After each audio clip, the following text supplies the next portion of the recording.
सात शतक मुनियों की रक्षा किन्हीं मुनि विष्णु कुमार। मुनि रक्षा का संकल्प है रक्षा बंधन त्योहार। मुनि रक्षा का संकल्प है रक्षा बंधन त्योहार। श्री अकंपनाचार्य की गाथा गाता है ये संसार। मुनि रक्षा का संकल्प है रक्षा बंधन त्योहार। मुनि रक्षा का संकल्प है रक्षा बंधन त्योहार।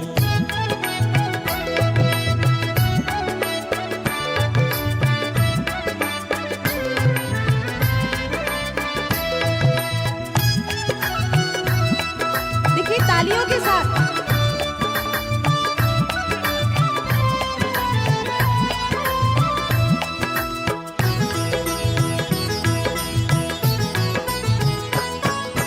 राजा बलि ने द्वेष पूर्ण हो यज्ञ की अग्नि जलवाई। हाँ यज्ञ की अग्नि जलवाई। अग्नि के धुएं दुर्गंध ने हानि मुनि संघ को पहुंचाई। हाँ मुनि संघ को पहुंचाई।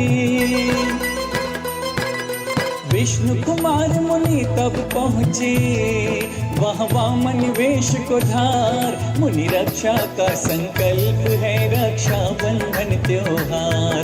मुनि रक्षा का संकल्प है रक्षा बंधन त्योहार।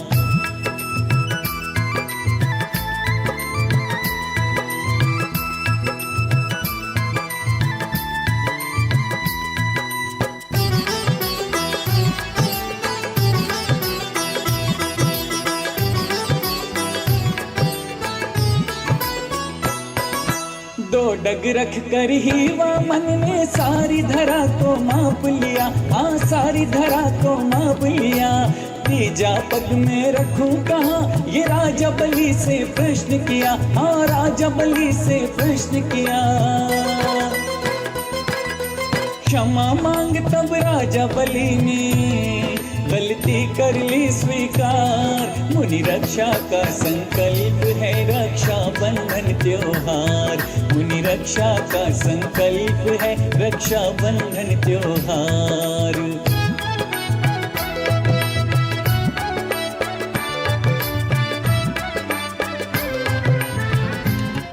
देखो यहाँ कितनी भयंकर आग लगी हुई है। आप प्रोजेक्टर में ये सीन horrible. देख सकते हैं। ये तो पूरे उपवन मतलब गार्डन को ही जला डालेगी। इस आग में कितने एनिमल्स भी जल रहे हैं। Oh no, it must be very painful. ये क्या, इतने सारे मुनि महाराज इस आग में? मुनि राज के चारों ओर आग लगी हुई है। They are going to get burned alive. Oh, तो भी ये सब इतने शांत कैसे बैठे हैं? Their life is in danger। क्या आप जानते हैं कौन थे ये मुनिराज? क्यों उन्हें इस तरह आग में जलाने की कोशिश की गई थी? और क्या ये सब उस भयंकर आग में जल गए या बच गए? Would you like to know? तो ध्यान से सुनो मुनि विष्णु कुमार की कहानी। This story is related to Rakshabandhan festival. महाराज, आपने याद किया मुझे? जी भ्राता, मैंने आपको याद किया है।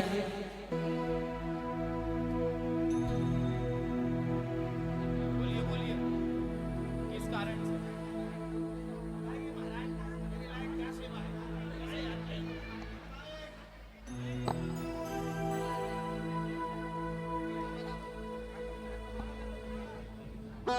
हेलो,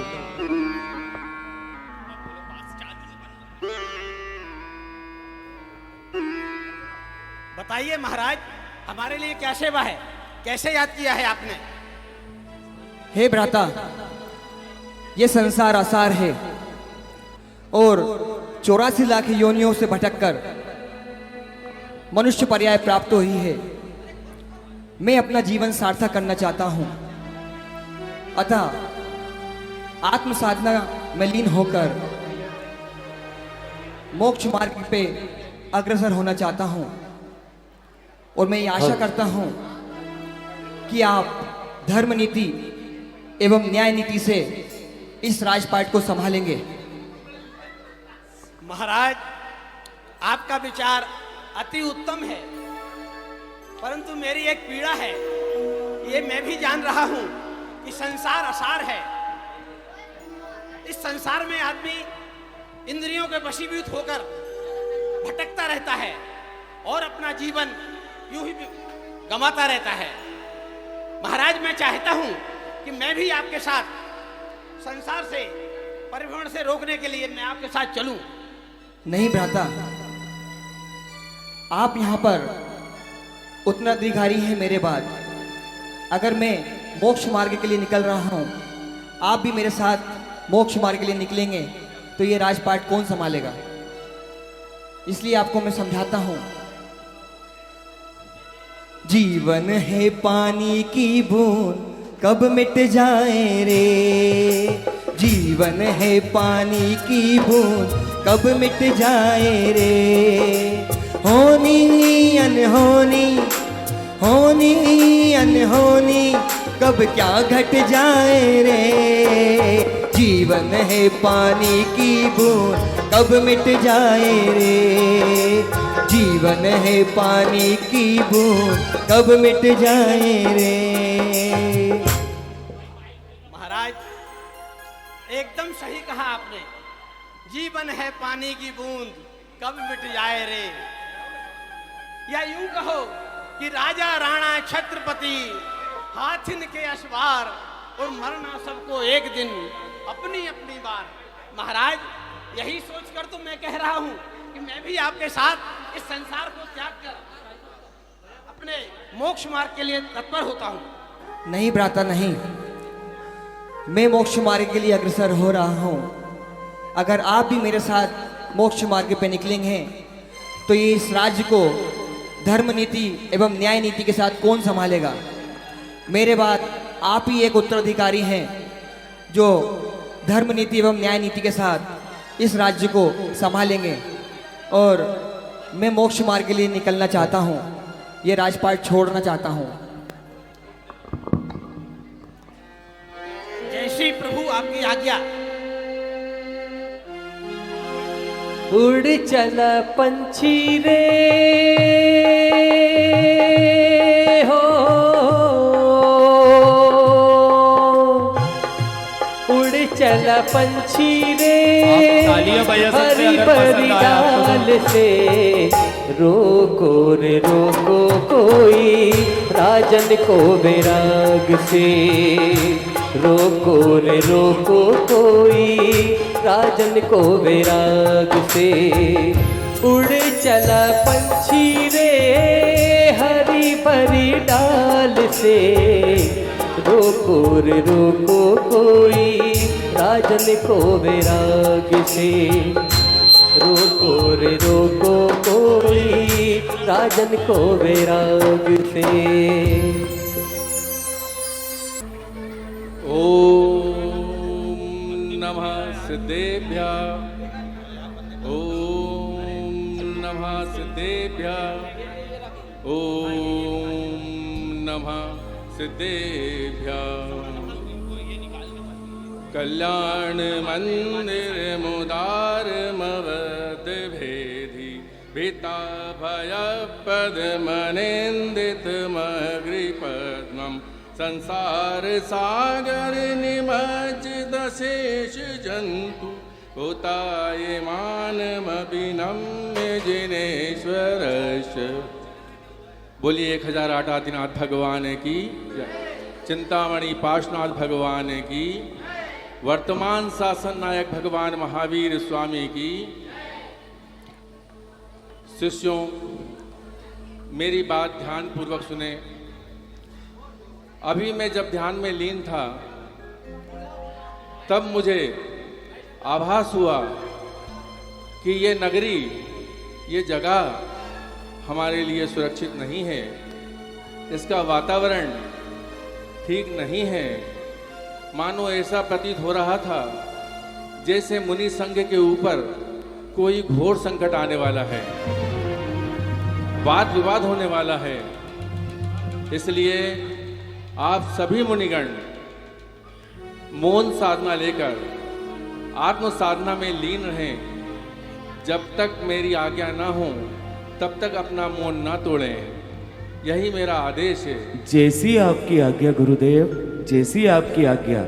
और गुरुदेव का आदेश पाकर सभी शिष्य मौन हो जाते हैं। और वहीं दूसरी ओर अकंपनाचार्य उज्जैन नगर में आए हैं। ये बात उज्जैन नगर के राजा श्री वर्मा को पता चलती है, तो राजा अपने मंत्री बलि, बृहस्पति, प्रहलाद और नमूची के साथ आचार्य श्री के दर्शन को आते हैं।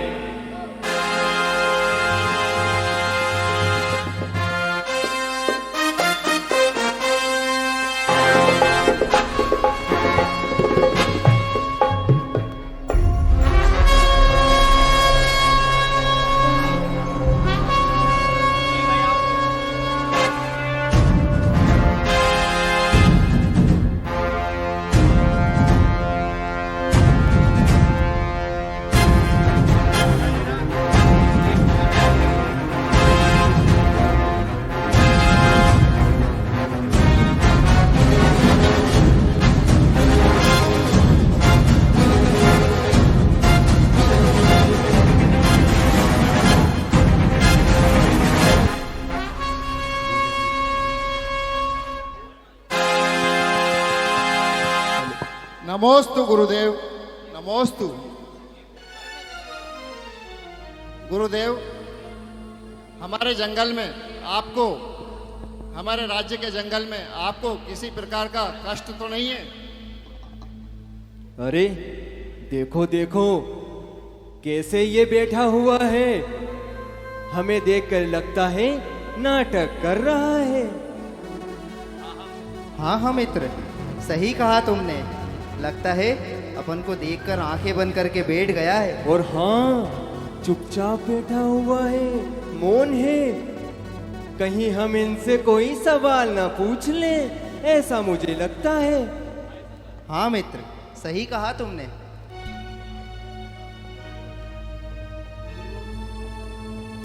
मंत्री जी, ये किस तरह की बातें कर रहे हो तुम? मुनि महाराज के साथ में कैसे अपमान कर रहे हो उनका? अगर आप हमारे राज्य में उच्च पद पर आसीन नहीं होते तो हम आपको बहुत कठोर दंड देते। अगर हमारे राज्य के लिए आपने इतने अच्छे अच्छे कार्य नहीं किए होते तो हम आपको बहुत कठोर दंड देते। क्षमा याचना करो महाराज, क्षमा करें। क्षमा करें महाराज। कुछ समय रुकने के बाद राजा अपने महल की ओर चला जाता है और मंत्री राज्य की ओर चले जाते हैं। और मुनि विष्णु कुमार ध्यान में उसी स्थान पर लीन रहते हैं। वहीं दूसरी ओर श्रुत कुमार मुनिराज आहार कर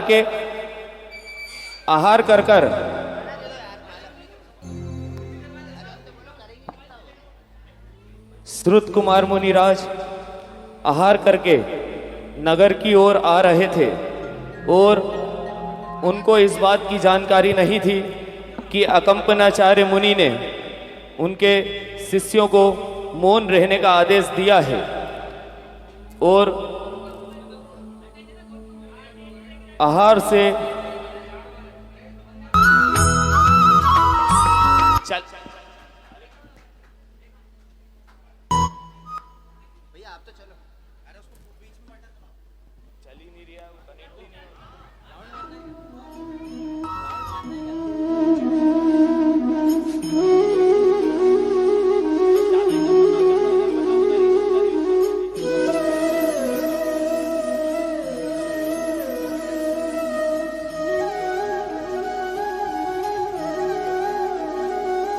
आहार से आता देख श्रुत कुमार मुनि को चारों मंत्री रास्ते में मिलते हैं। अरे मित्र, देखो देखो कैसा बेलसा चला आ रहा है। हाँ हाँ मित्र, सही कहा तुमने। लगता है छाछ पीकर आ रहा है। हाँ, ये तो उन्हीं मुनियों में से एक मुनि लग रहा है जिसने हमें नाटक कर रहा था। हाँ मित्र, आओ इससे कुछ पूछते हैं। हाँ, ये साधु, तुम ऐसे नग्न क्यों घूम रहे हो? हे अज्ञानी मानव, तुम अपनी आंखों से हमारी बाहरी नग्नता देख रहे हो। नग्नता का यह स्वरूप केवल वस्त्रों के त्याग मात्र से नहीं हो जाता, अपितु इस संसार की समस्त भौतिक वस्तुओं, सुविधाओं एवं संबंधों का परित्याग करना होता है। हमने इन सब का परित्याग करते हुए दिगंबर मुद्रा को धारण किया है मानव। हम अपने धर्म गुरु की शरण में हैं। तू तो कह रहा था ये मूर्ख है, तुझे ही मूर्ख बना दिया, अपमानित कर दिया। नग्न तो कोई भी रह सकता है, ये कोई बड़ी बात है क्या? नहीं मानव, दिगंबर मुद्रा को धारण करना इतना आसान नहीं होता। इस शरीर में काम वासना सहित जितनी इंद्रियां हैं उन पर विजय प्राप्त करना होता है मानव। इसके पश्चात अपनी चर्या का पालन करते हुए संसार के परिचय को सहन करना पड़ता है। फिर चाहे सूर्य अपनी तेजस्वी किरणों से हमारे शरीर को अग्नि की भांति जलायमान कर रहा हो, अथवा हिमालय की शीत लहर हमारे शरीर को कपकपा रही हो, चाहे फिर ये मूसलधार वर्षा हमारे चित्त को विचलित कर रही है।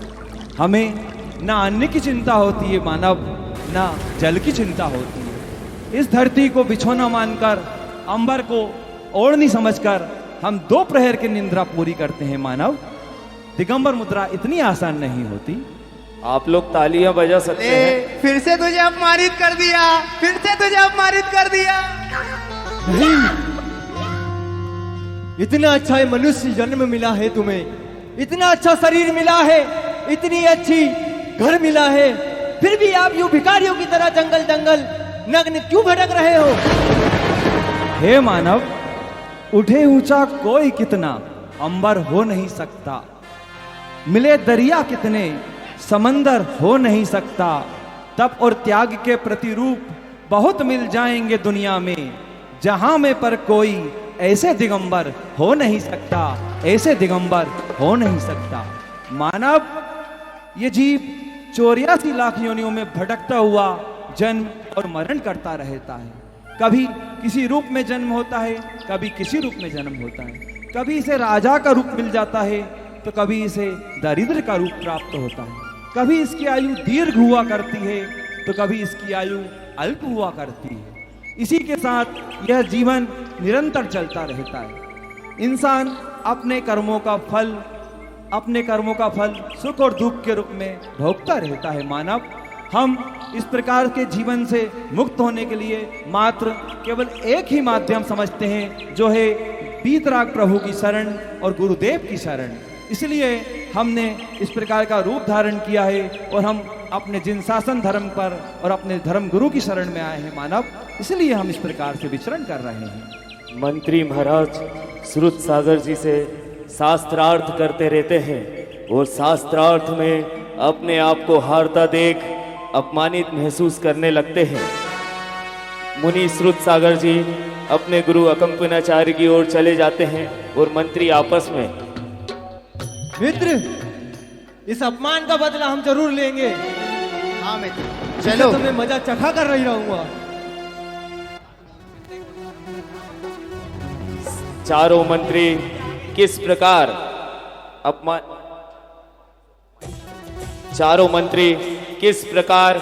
अपने अपमान का बदला ले, ये सोचते हुए अपने महल की ओर चले जाते हैं। और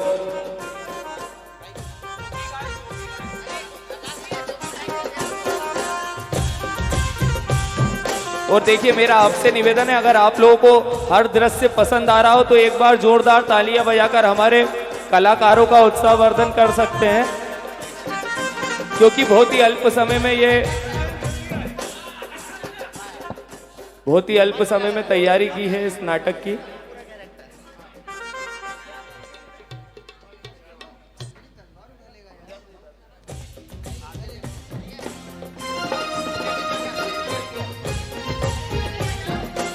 मुनि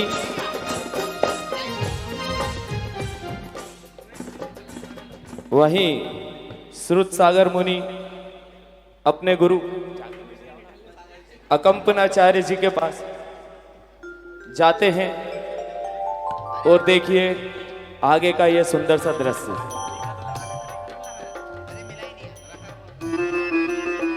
अरे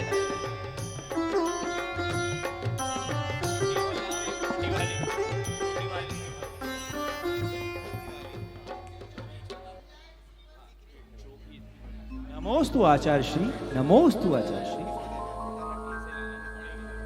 आहार अच्छे से हो गए आचार्य श्री?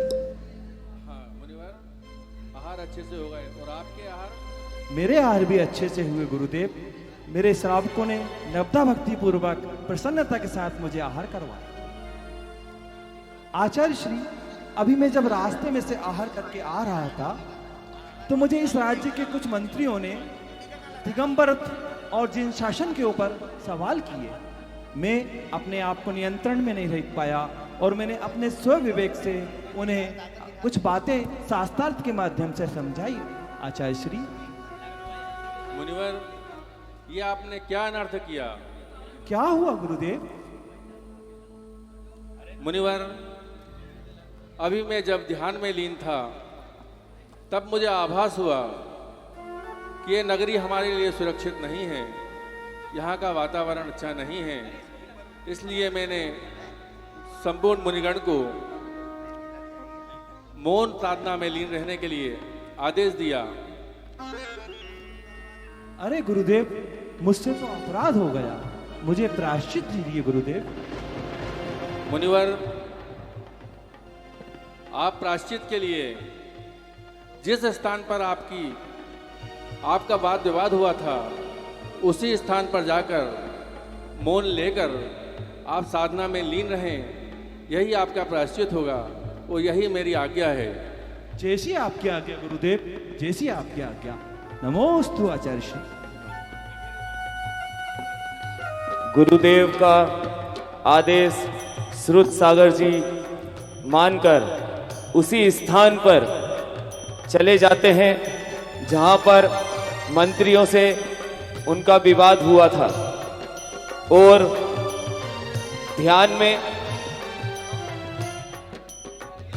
ध्यान मुद्रा में लीन हो जाते हैं। Hello hello,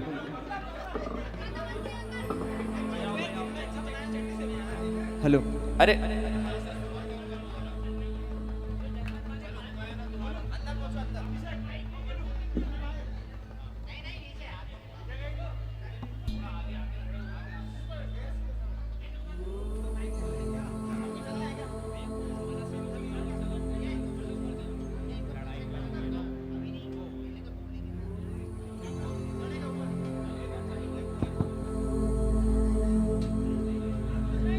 hello hello hello.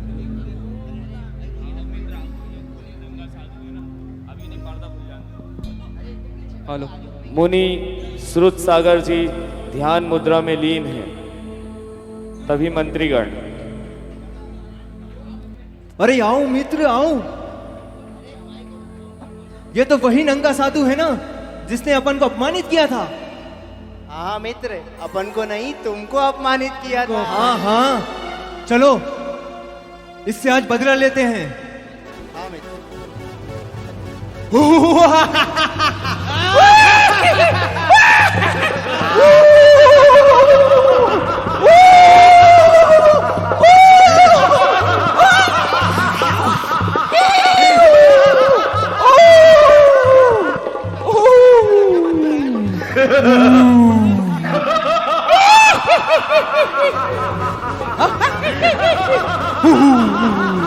मुनि पर उत्सर्ग होता देख वन देवता वहां पर प्रकट होते हैं।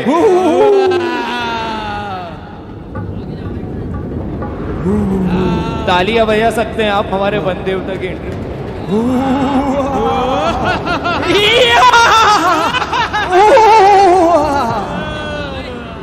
अरे दोस्तों, ये क्या कार्य कर रहे हो तुम लोग? तुम्हें पता है हे दोस्तों,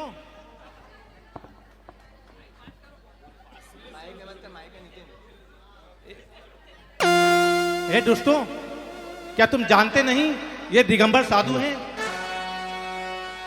तुम क्यों इनकी साधना में विघ्न डाल रहे हो? वन देवता, आप अपना काम कीजिए, हमें अपना काम करने दीजिए। अरे मूर्खों, अरे मूर्खों, क्या कार्य कर रहे हो?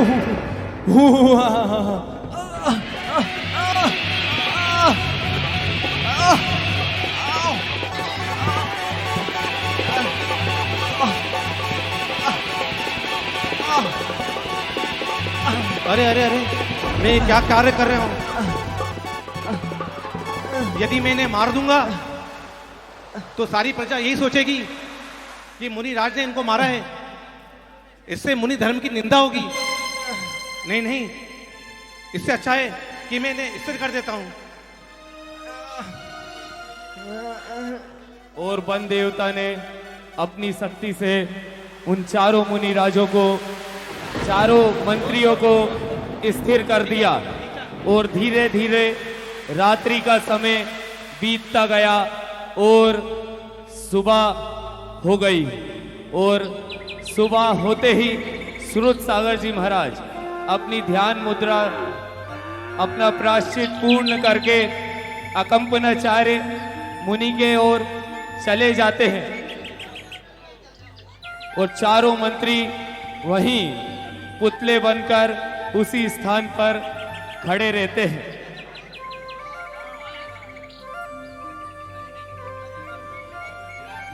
और यह बात जब उज्जैन नगर के राजा को पता चलती है तो वहां उसी स्थान पर जाते हैं।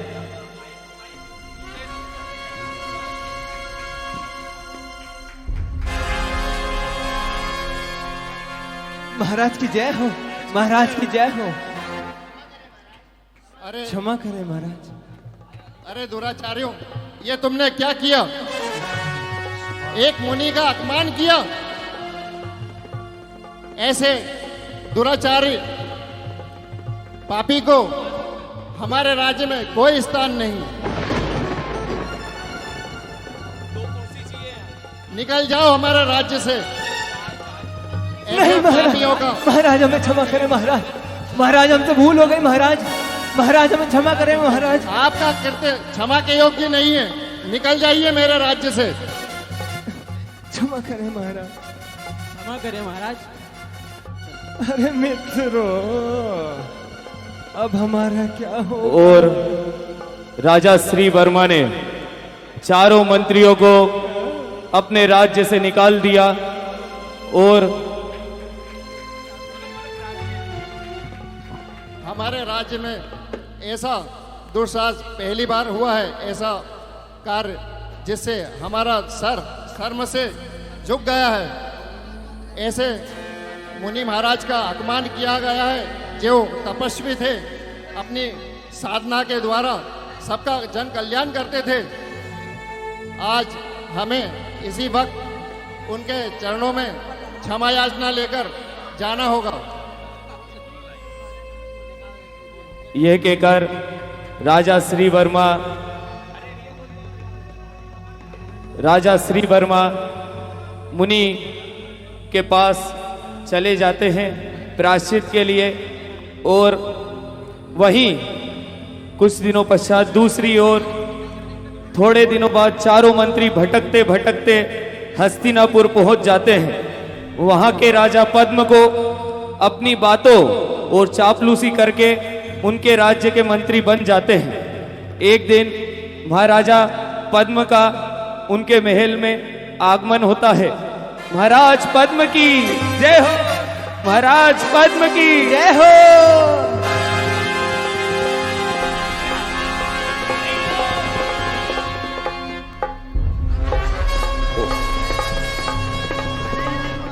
महाराज पद्म बहुत ही चिंता मुद्रा में अपने महल में बैठे हुए हैं और चारों मंत्री वहां पर पहुंचते हैं। महाराज पद्म की जय हो, महाराज पद्म की जय हो, महाराज पद्म की जय हो।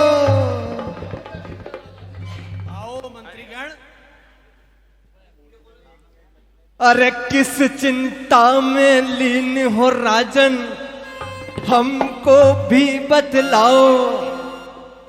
अरे किस चिंता में लीन हो राजन, हमको भी बतलाओ। अरे कैसे होगी दूर ये चिंता, थोड़ा सेवा समझाओ। महाराज, महाराज, आप किस चिंता में बैठे हैं महाराज? महाराज, आपका चिंता का क्या कारण है महाराज? अरे अरे महाराज की चिंता का कारण मैं बताता हूँ। अरे तुम्हें पता है बच्चों? नहीं नहीं, अरे दादी आपको पता है क्या? अरे महाराज की चिंता का कारण मैं बताता हूँ। बता दूं क्या? आवाज नहीं आई। बता दूं क्या? महाराज, महाराज इसलिए चिंतित हैं क्योंकि महाराज की महारानी से धुनाई हो गई। नहीं नहीं मित्र, नहीं महाराज, आप बताएं क्या है आपकी चिंता का कारण? मंत्रीगण,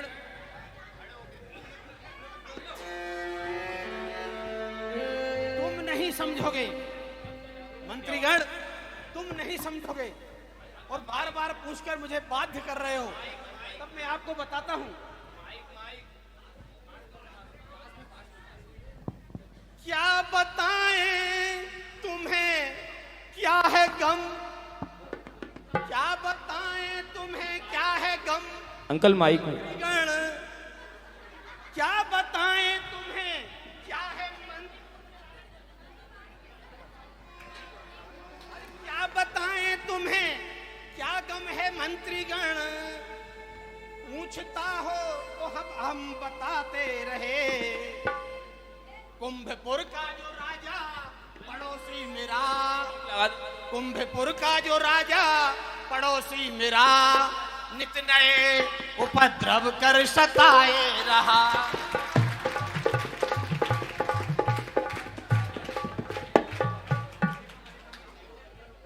कि कैसे बस में करूं, कैसे बस में करूं, मानता ही नहीं। कैसे बस में करूं, मानता ही नहीं। नित्य उपद्रव से जनता परेशान है और कैसे अधीन होगा यही सूल है।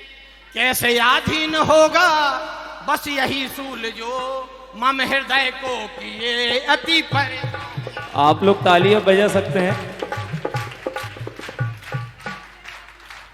हे मंत्रीगण, आप लोगों को पता होना चाहिए कि हमारा पड़ोसी राजा, कुंभपुर का राजा सिंहबल, जो कि कभी भी हमारी बात नहीं मान रहा है और हमारे अधीन नहीं हो रहा है, वह नित्य बहुत दम्भी है, उपद्रवी है। नित्य नए नए उपद्रव करके हमारी जनता को परेशान कर रहा है। उससे हमारे राज्य की छवि खराब हो रही है। यही मेरी चिंता का कारण है। आप लोग इसके बारे में कोई उपाय सोचिए। अरे बस इतनी सी बात है राजन, चिंता क्यों करते हो नाथ। अरे अब भी पकड़ कर ले आएंगे और चरणन रख देंगे मात। महाराज, आप चिंता ना करें, हम उस राजा को आपके चरण में अभी ले आएंगे। हाँ महाराज। और चारों मंत्री, मंत्रीगण, यदि आप राजा सिंहबल को बंदी बनाकर पराधीन करके ले आते हैं तो बहुत बड़ी चिंता मेरी पूर्ण हो जाएगी। जाइए। जी जो आज्ञा महाराज। और चारों मंत्री कुंभपुर की ओर निकल जाते हैं और महाराजा पद्म भी अपने कक्ष की ओर आ जाते हैं।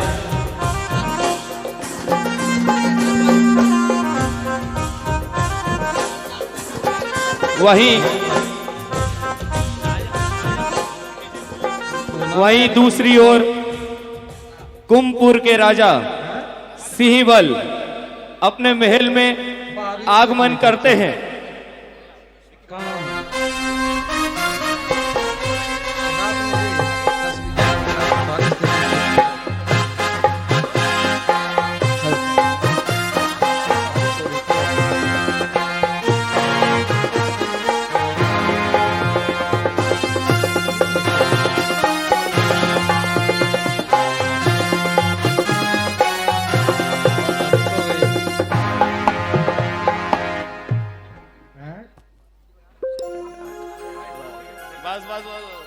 सिद्धू से बात हुई यार?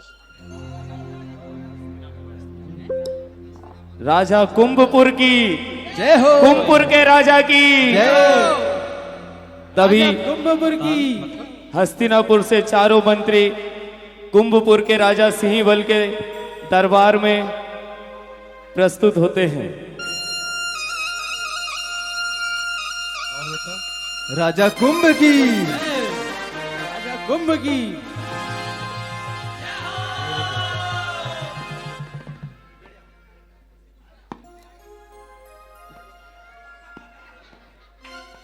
हाँ बेटा।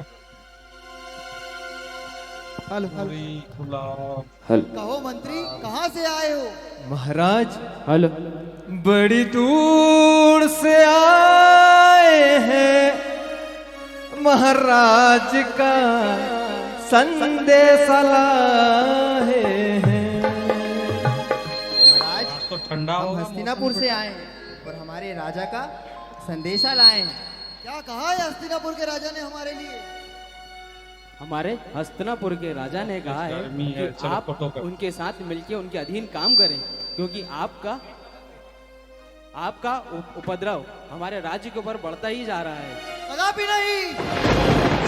हस्तिनापुर के राजा ने हमारे बारे में ऐसा कहा? जी महाराज। क्या उसको अपने राज्य से प्यार नहीं? महाराज, या तो आपको हमारे राजा की बात मानना पड़ेगी या फिर आपको अपने आहूतों की बलि देना पड़ेगी। ये क्या कह रहे हो?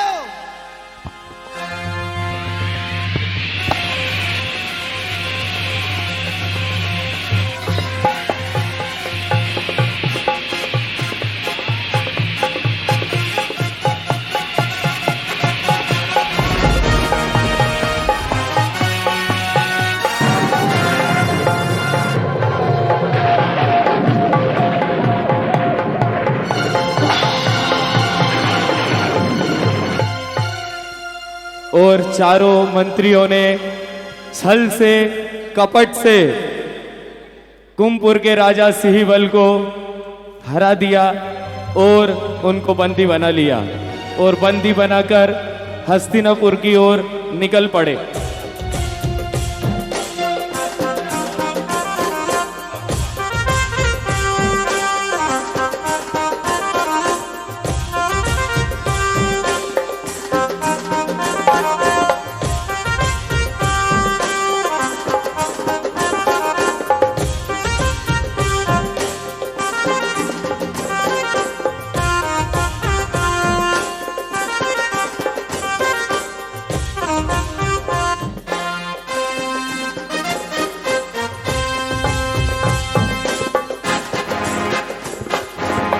वहीं हस्तिनापुर में राजा पद्म थोड़े से चिंतित मुद्रा में बैठे हुए हैं।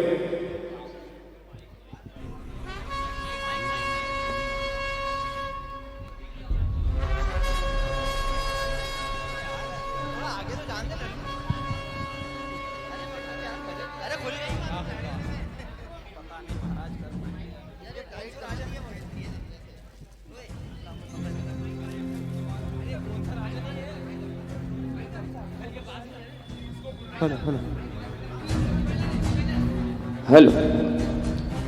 और चारों मंत्री कुंभपुर के राजा को बंदी बनाकर हस्तिनापुर में प्रवेश करते हैं।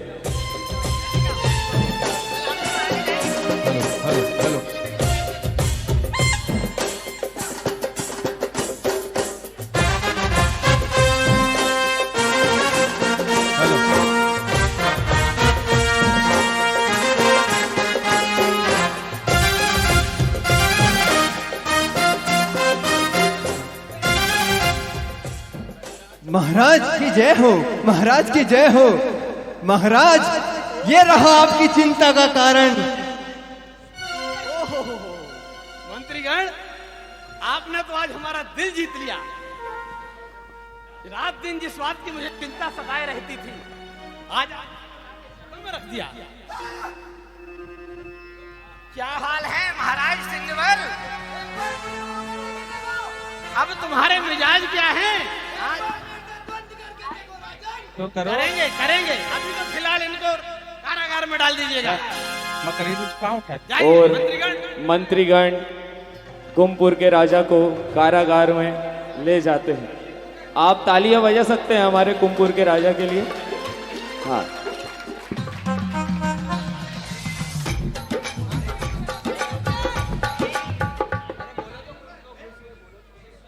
चलो।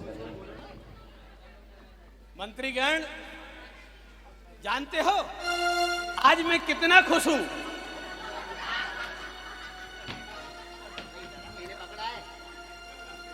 देखो, तुम चारों की मेहनत का नतीजा है जो कुंभपुर के राजा को आप लोग बंदी बना करके ले आए हो। चारों ही बधाई के पात्र हो। मैं बहुत खुश हूं। क्या हुआ? महाराज, हमने बड़ा काम करा, थोड़ा सब सोच समझ।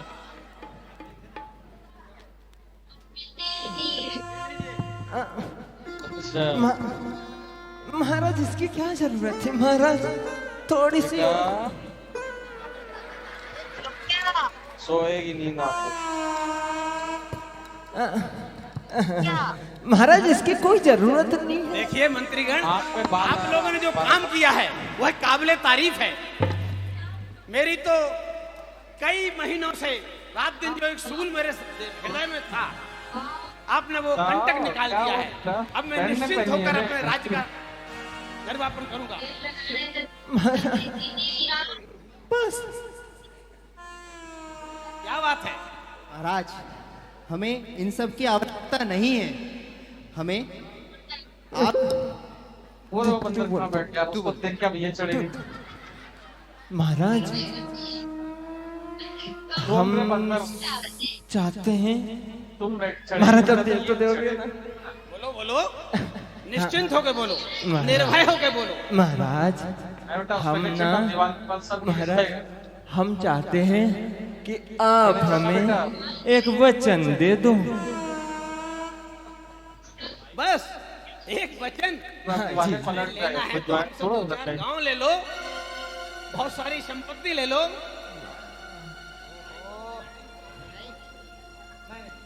हमारी सुइया बंद। आप तो बराबर इनाम के हकदार हैं। लीजिए। महाराज, फिर हम हमारा वचन पक्का समझे। वचन? क्या वचन चाहते हो? कुछ बताओगे? महाराज, महाराज, कहीं आप वचन से पलट तो नहीं जाओगे? कैसी बातें करते हो मंत्रीगण? हम प्राण जाएं पर वचन नहीं जाएगा। ये हम क्षत्रिय परंपरा है। तुमने ऐसी धृष्टता कैसे की? हमने जो एक बार वचन दे दिया सो दे दिया। मित्र, मित्र सही मौका है। तो महाराज, मांग ले क्या? बिल्कुल मांगिए, निश्चिंत होकर मांगिए। तो महाराज, आप ये अपना वचन हमें धरोहर के रूप में अपने पास रखिए। ठीक है। यदि आपको अभी हमारे वचन की जरूरत नहीं है वरदान की, जब आपकी इच्छा हो तब मांग सकते हो। जी महाराज, जी महाराज, महाराज की जय हो, महाराज की जय हो, महाराज की जय हो, महाराज की। और चारों मंत्री खुशी से झूमते हुए अपने अपने अपने कक्ष की ओर निकल जाते हैं और राजा अपने महल में अपने कार्यों में बैठे रहते हैं और धीरे धीरे धीरे धीरे समय बीतता जाता है और दिन बीतते जाते हैं। तभी हस्तिनापुर की ओर धीरे धीरे कुंभ हमारे अकंपनाचार्य जी के कदम हस्तिनापुर की नगरी के बढ़ते हैं, हस्तिनापुर की नगरी की ओर बढ़ते हैं और वे हस्तिनापुर आ जाते हैं।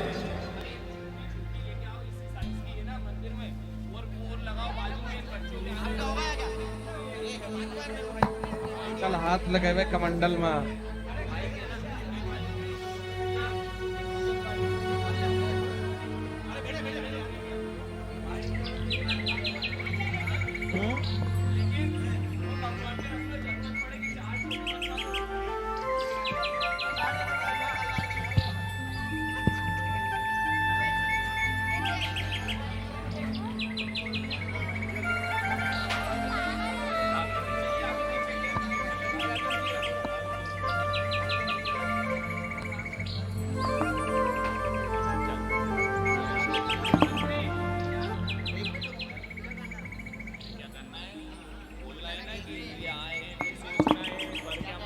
बंगली खत्म होने के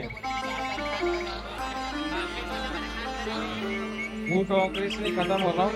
अकंपनाचार्य उज्जैन नगर से बिहार करते करते कई राज्यों से होते हुए हस्तिनापुर में आते हैं।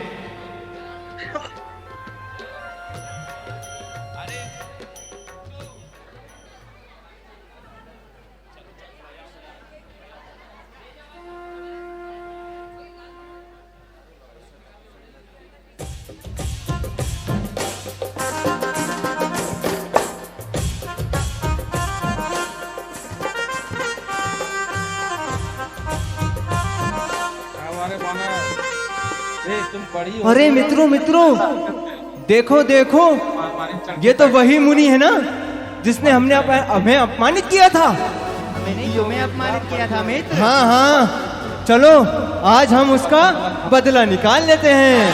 सही कहा मित्र, चलो इन्हें परेशान करते हैं।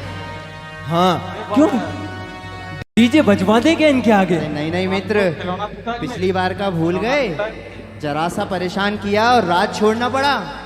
कुछ और सोचो मित्र, कुछ और सोचो। सोचो सोचो।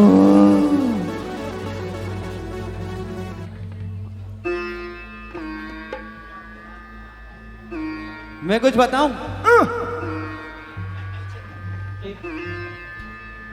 मेरे आंख में लगता है।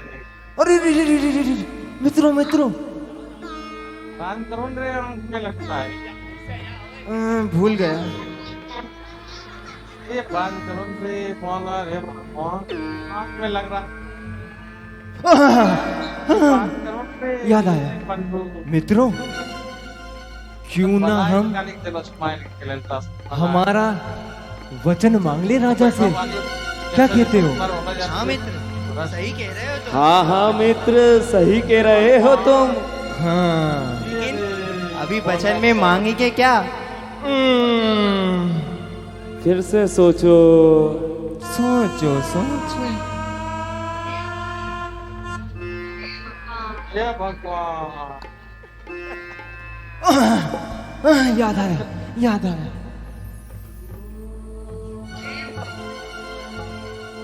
भूल गया। अरे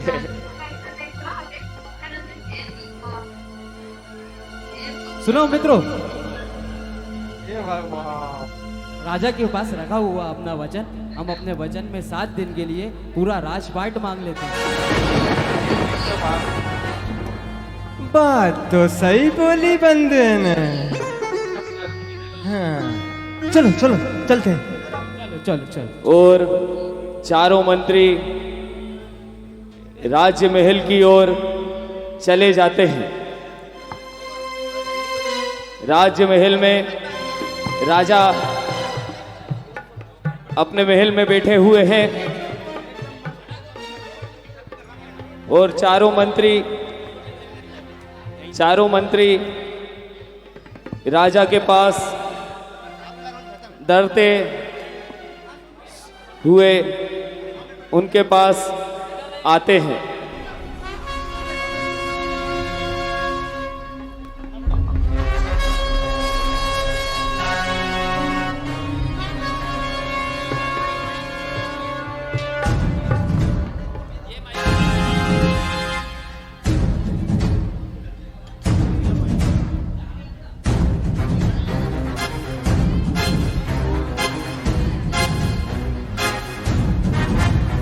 महाराज की जय हो, महाराज की जय हो, महाराज की जय हो। आओ मंत्रीगण, आइए आइए। इस काम से आना हुआ है। मैं तू तू तू मांग तू चिंटिया तू। देखो मंत्रीगण, आप लोग इतना संकोच क्यों कर रहे हैं? आपको जो भी कहना है निर्भीक होकर के कह सकते हैं। महाराज अरे महाराज, क्या महाराज, हम कुछ मांगना चाहते हैं महाराज। अरे हाँ हाँ, आप लोगों का एक वचन हमारे पास रखा हुआ है, आप मांग सकते हैं जो भी मांगना है। तो महाराज, जो हम बोलेंगे वो आप दे दोगे महाराज? कैसी बातें करते हैं आप लोग? अरे भाई, वचन दिया है तो वचन को निभाना भी आता है हम लोगों को। हम क्षत्रिय हैं, प्राण जाए पर वचन नहीं जाता है हमारा। आप निश्चिंत होकर के अपना वरदान मांग सकते हैं। मित्रों, तू मांग। महाराज, महाराज आप सच्ची दे देंगे ना महाराज? मुझे लगता है आप लोग मांगने में संकोच कर रहे हैं। एक काम करता हूं, आप लोगों को 2-2 राज्यों की जागीर दे दूं। नहीं महाराज, आप तो बड़े दयालु हैं महाराज, आपकी हम पे पहले से ही बहुत कृपा है महाराज। महाराज सुनिए ना महाराज। हाँ बोलिए बोलिए। महाराज, आप हमें ना, हमें, हाँ महाराज आप हमें हमारा जो वचन है ना, हाँ, उस वचन को पूरा कीजिए और हमें 7 दिन के लिए आप अपना राज्य दे दीजिए महाराज। क्या हमारा राज्य? हाँ। मैं तुमसे अभी भी कह रहा हूं, सोच लो और सोच के आप बताओ। आपको और कुछ चाहिए हो तो ले सकते हो। नहीं महाराज, हमें इससे बढ़कर और क्या मिलेगा महाराज? और राजा उनका वचन सुनकर सोचते हैं। राजा नहीं देगा, अपना वचन पूरा नहीं करेगा। पतोले मार रहा है राजा। अरे सुनो, इनके मन में क्या शरारत है समझ में नहीं आ रहा। मैंने सुना था कि राजा है ना, राजा को महारानी ने चांद लाने को कहा था। अच्छा। हाँ, फिर पता क्या हुआ? महाराज बड़े चतुर हैं महाराज। महाराज ने महारानी के आगे आईना रख दिया और और कह दिया, ये रहा चांद। मंत्रीगण, ये क्या बदतमीजी है? ये किस तरह की बातें आप कर रहे हैं? नहीं। आपका एक वचन हमारे पास धरोहर के रूप में रखा हुआ है, मैं जानता हूँ। आप जब चाहें अपना वचन ले सकते हैं। हम लोग अपने वचन के प्रति अपनी जान न्यौछावर करने को तैयार रहते हैं। तो महाराज, फिर मैं समझूं कि आपने हमें 7 दिन के लिए अपना राज्यपाट दे दिया? हाँ, स्कूल कब है? दिया। महाराज की जय हो, महाराज की जय हो। महाराज बहुत दयालु है।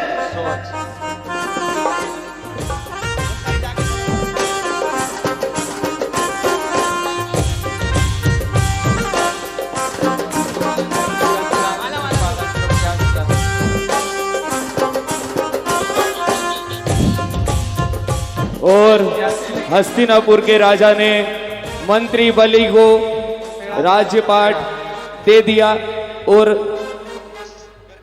ठीक है, इसको 5 रुपए वाला पेड़ा दिलवा दे।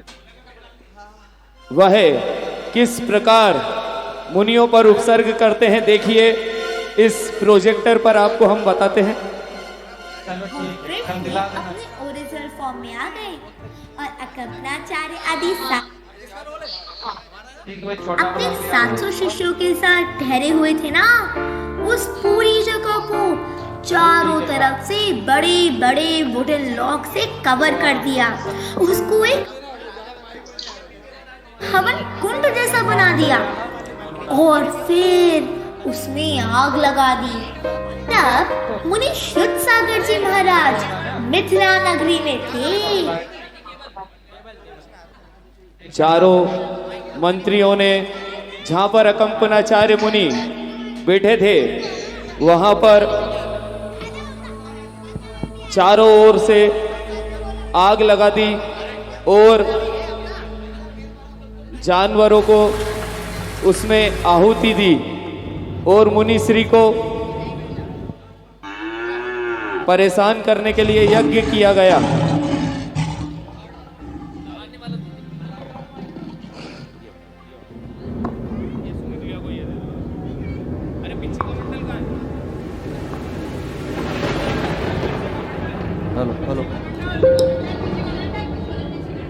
Hello hello.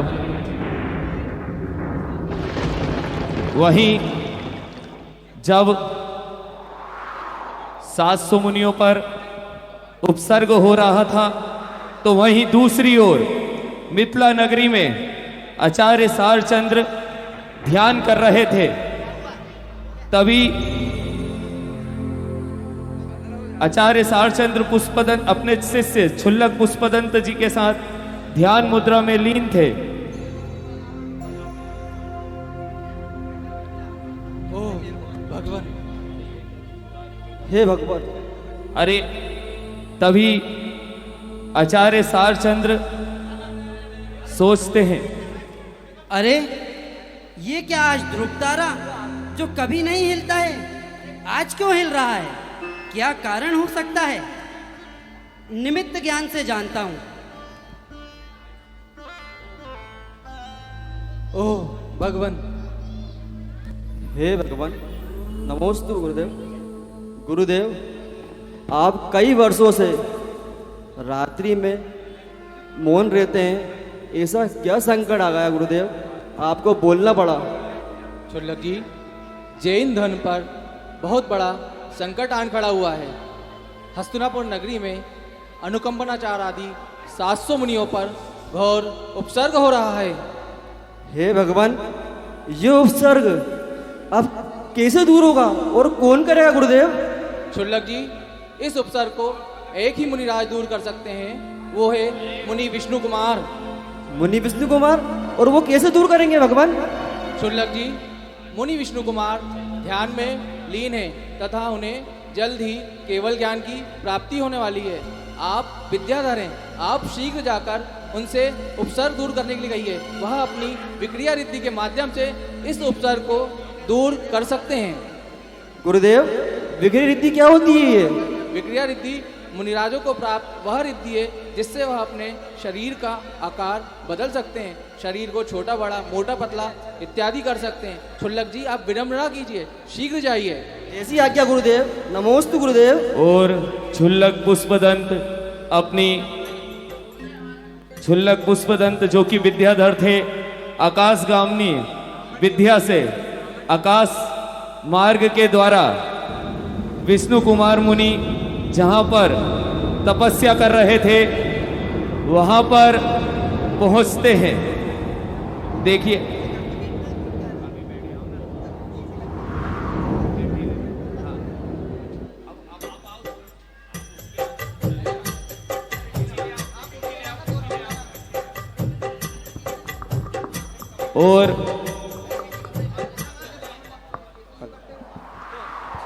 और क्षुल्लक पुष्पदंत वहां पर पहुंच जाते हैं जहां पर विष्णु कुमार मुनि केवल ज्ञान में होने वाला है उन्हें और ध्यान में लीन है।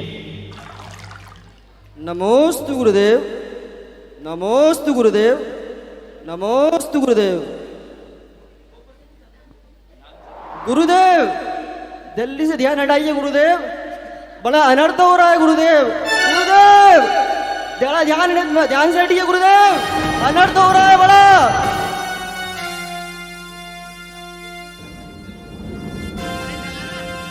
क्या बात है छुल्लक जी, आप इतने घबराए हुए क्यों हो?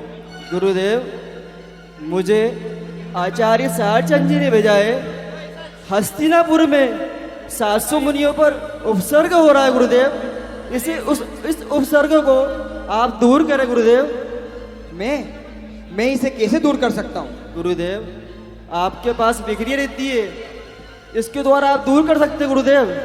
क्या मेरे पास बिक्री रहती है? हाँ गुरुदेव, मैं देखता हूँ। और जब मुनि विष्णु कुमार विक्रिया रिद्धि से हाथ बढ़ाते हैं तो उनका हाथ सुमेरु पर्वत तक पहुंच जाता है। एक बार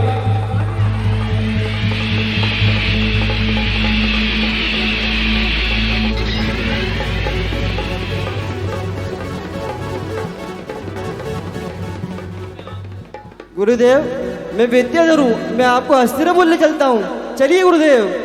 और मुनि विष्णु कुमार छुल्लक पुष्पदंत जी के साथ हस्तिनापुर में आकाश मार्ग के द्वारा पहुंचते हैं और उनके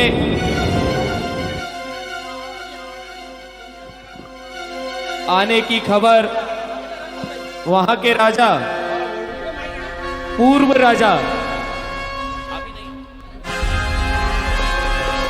पद्म को मिलती है।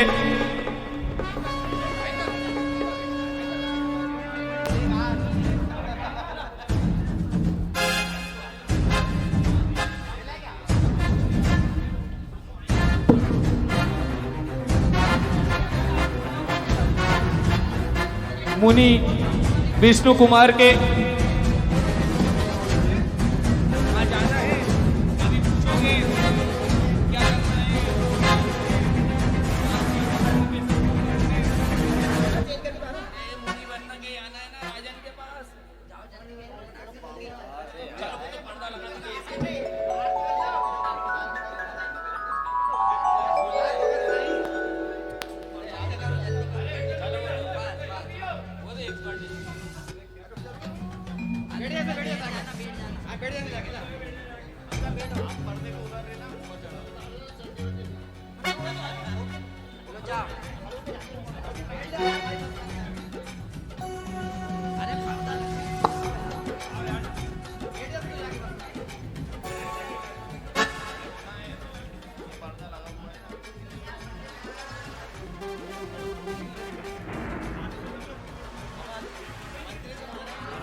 और मुनि विष्णु कुमार की हस्तिनापुर में आने की खबर वहां के पूर्व राजा पद्म को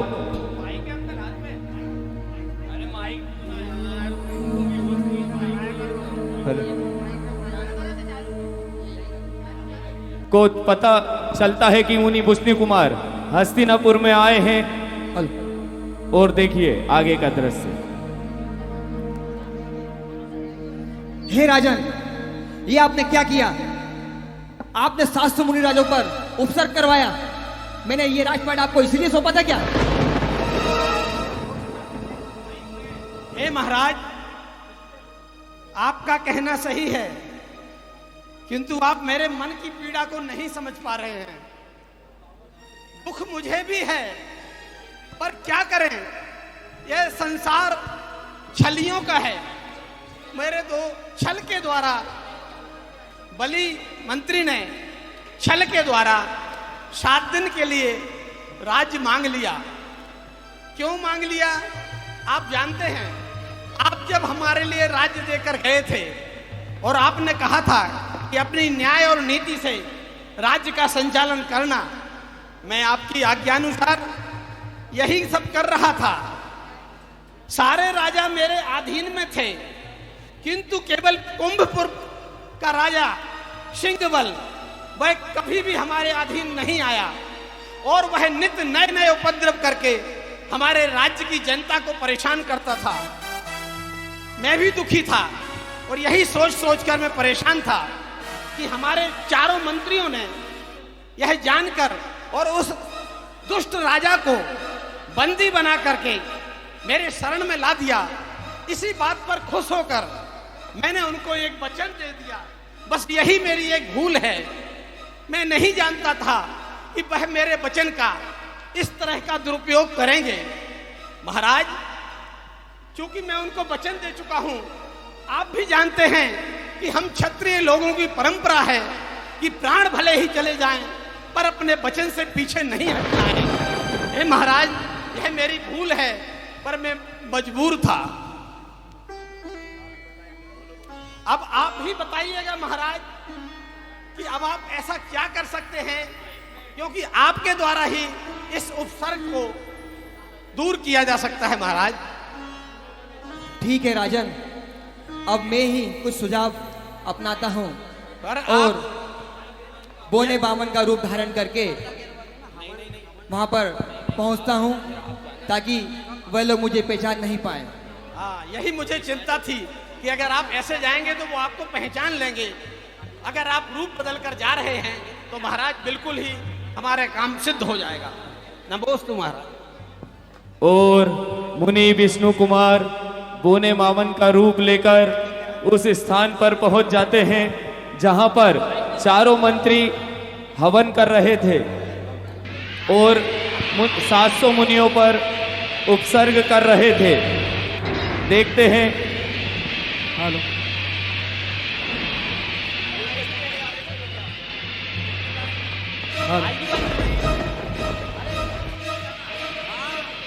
हेलो,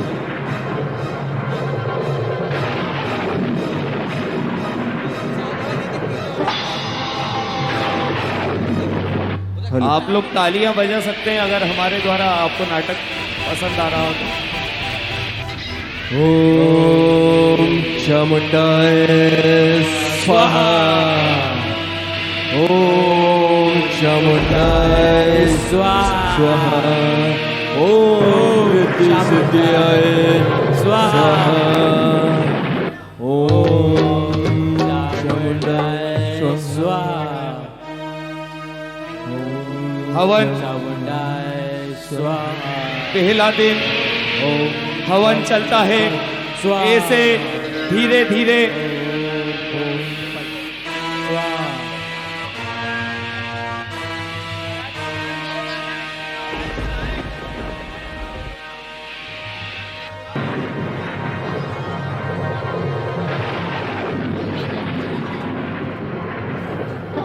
चारों मंत्री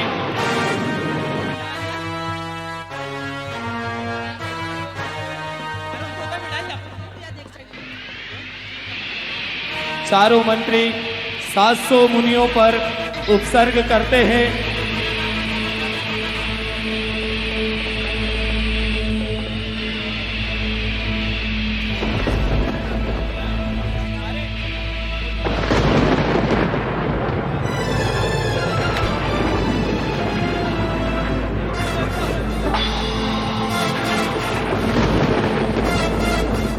देखिए, अंतिम 5-10 मिनट का नाटक शेष है। अगर आप लोगों को कार्यक्रम पसंद आ रहा हो तो एक बार जोरदार तालियां बजा दें। जब तक पीछे तैयारी चल रही है कुछ, मैं बता दूं, बहुत ही अल्प समय में पहली बार हमारे चतुर्मास कमेटी के सभी सदस्यों द्वारा ये जितने भी पात्र आप देख रहे हैं, कोई प्रोफेशनल नहीं है, इतनी हिम्मत करके आपके समक्ष आए हैं और आपने इतना समय दिया, इसके लिए बहुत बहुत आभार।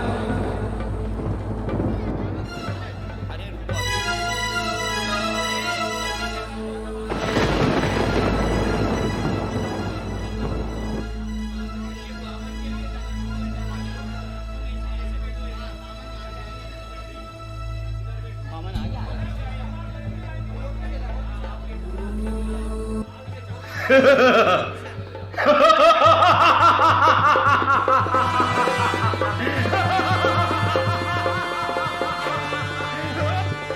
चामुंडाय स्वाहा। ओम ब्रह्मणास्ताय स्वाहा। ओम रिद्धि सिद्धियाय स्वाहा। ओम चामुंडाय स्वाहा। ओम जय भद्रकाली स्वाहा। चलो जय भद्रकाली। धीरे धीरे 7 दिन का समय मंत्रियों को मिला था और वो मुनियों पर उपसर्ग कर दिया। ओम चामुंडाय स्वाहा। ओम चामुंडाय। आप लोग तालियां बजा सकते हैं। ओम चामुंडाय स्वाहा। तभी मुनि विष्णु कुमार वामन का रूप लेकर वहां पर पहुंचते हैं जहां पर 700 मुनियों का उपसर्ग हो रहा था।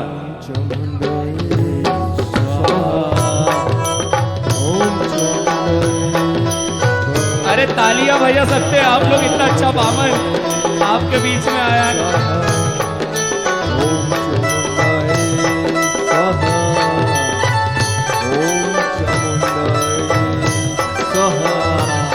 जय भद्रकाली स्वाहा।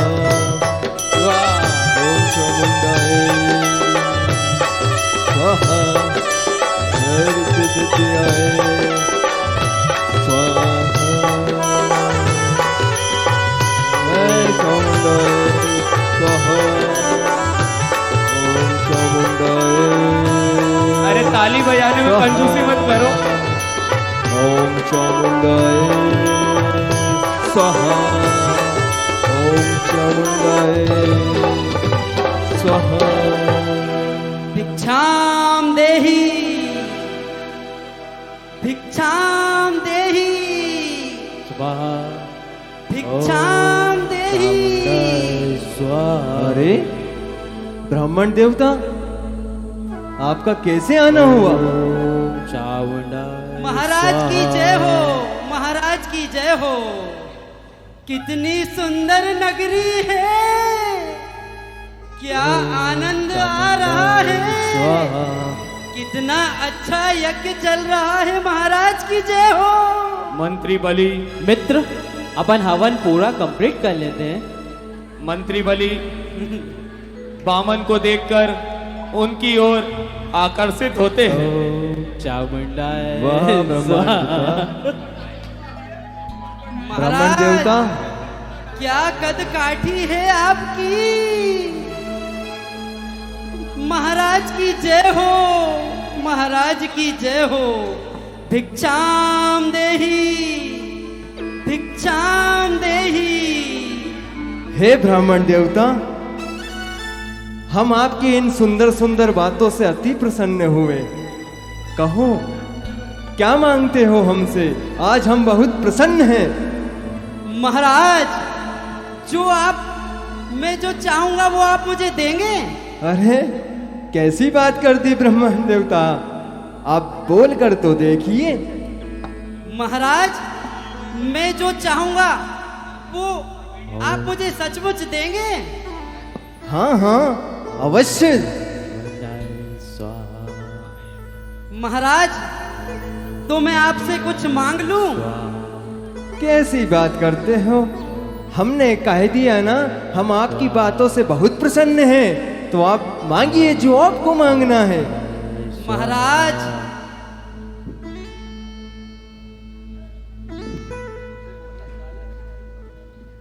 पक्का महाराज, जो मैं मांगूंगा वो मुझे आप देंगे? हाँ हाँ अवश्य देंगे। आप हमारे राज्य में आए हैं और हम आपको ऐसे निराश कैसे कर सकते हैं?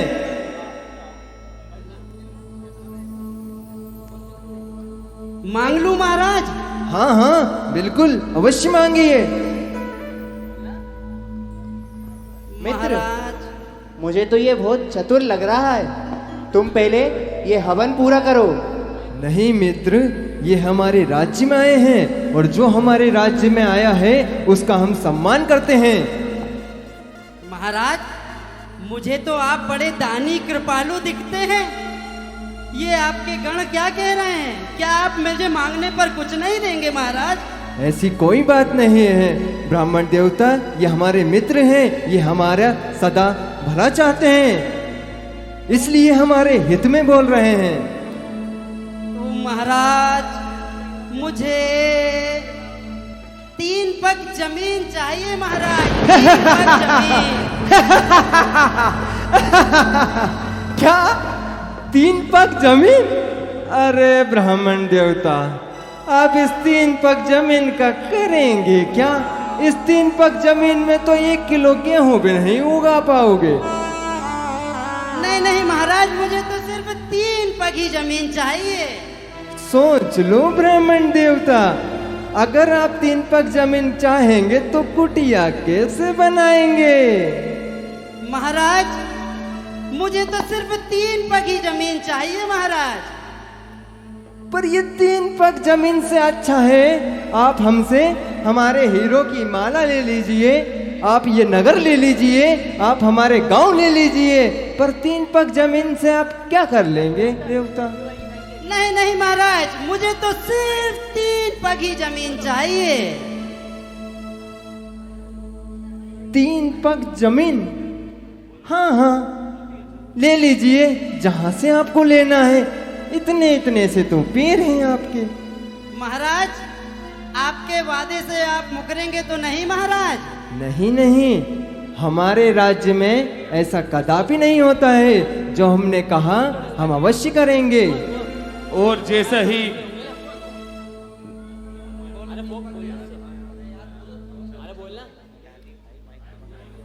हमने आपको 3 पग जमीन दे दी। और जैसे ही मंत्री बलि बामन को 3 पग जमीन देते हैं, वे अपना विक्रिय रिद्धि से शरीर बड़ा कर लेते हैं और सोनू भी,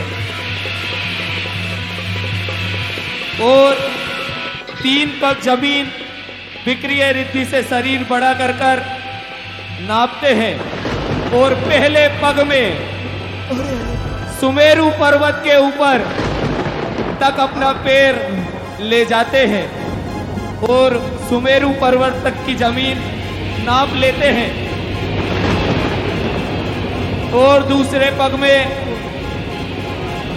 मानसोत्तर पर्वत को नाप लेते हैं और ऐसे पूरा पर्वत, पूरी धरती मुनि विष्णु कुमार नाप लेते हैं और तीसरा पग हवा में लहराते हुए, हे राजन बताइए तीसरा पग मैं कहाँ रखूं? महाराज महाराज, ये तीसरा पग महाराज हमारी पीठ पर रख दीजिए महाराज। और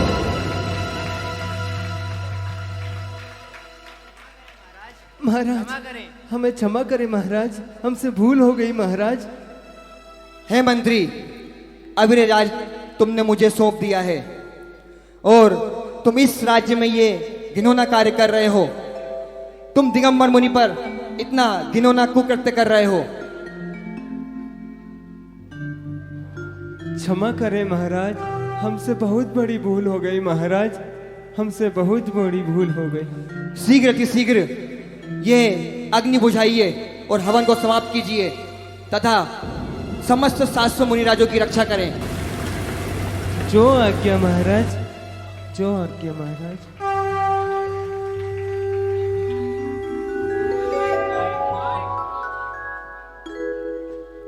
और चारों मंत्रियों को अपने कुकृत्य का पश्चाताप होता है और मुनियों का उपसर्ग दूर करने में वे लग जाते हैं।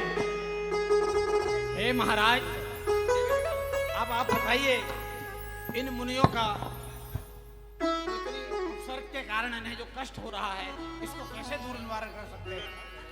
हे राजन, आप अति शीघ्र समस्त 700 मुनि राजों का उपचार कराएं, उनके आहार की ऐसी व्यवस्था कराएं, समुचित व्यवस्था कराकर उनका आहार कराएं, जिससे अच्छे से सभी मुनि राजों का आहार हो सके और इनको सभी मुनि राजों को गले में भी काफी तकलीफ है एवं इनका शरीर भी काफी जल चुका है। शीघ्र समस्त मुनि राजों को उपचार कराकर आहार कराइए। और महाराज का आदेश पाकर राजा वैसा ही करता है और वो फिर से अपने ओरिजिनल फॉर्म में आ गए और अकम्पनाचार्य आदि 700 मुनियों का अवसर समाप्त हुआ।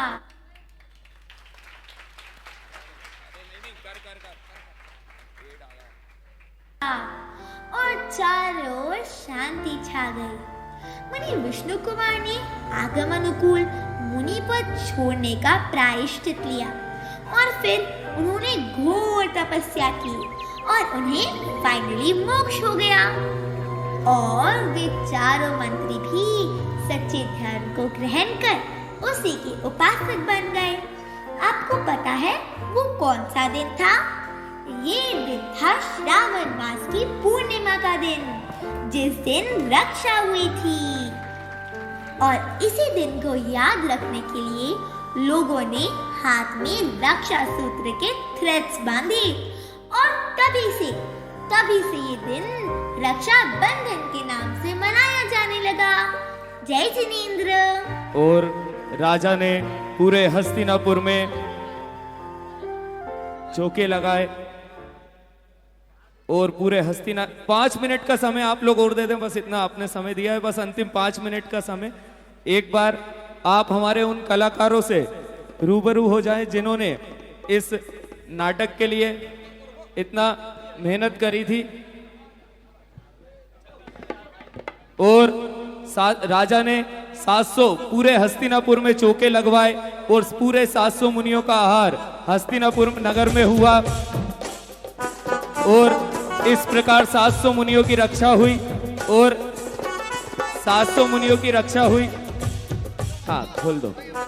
और मैं आप सभी से निवेदन करता हूं कि यहाँ पर एक नियम अवश्य लेकर जाएं कि जब भी देवशास्त्र गुरु दिखे वहां पर उनकी रक्षा अवश्य करें। अब मैं हमारे पात्रों से आपको मिलवाता हूं, सभी एक बार उनके लिए तालियां बजाइएगा एक एक करके।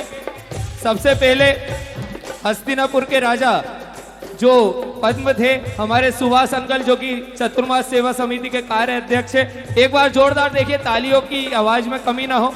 विष्णु कुमार मुनि जो राजन विष्णु कुमार भी थे, बामन भी बने थे, और जो कि हमारे चतुर्मास सेवा समिति के मंत्री हमारे नितिन भैया एमआर, इनके लिए एक बार जोरदार तालियां बजा दे।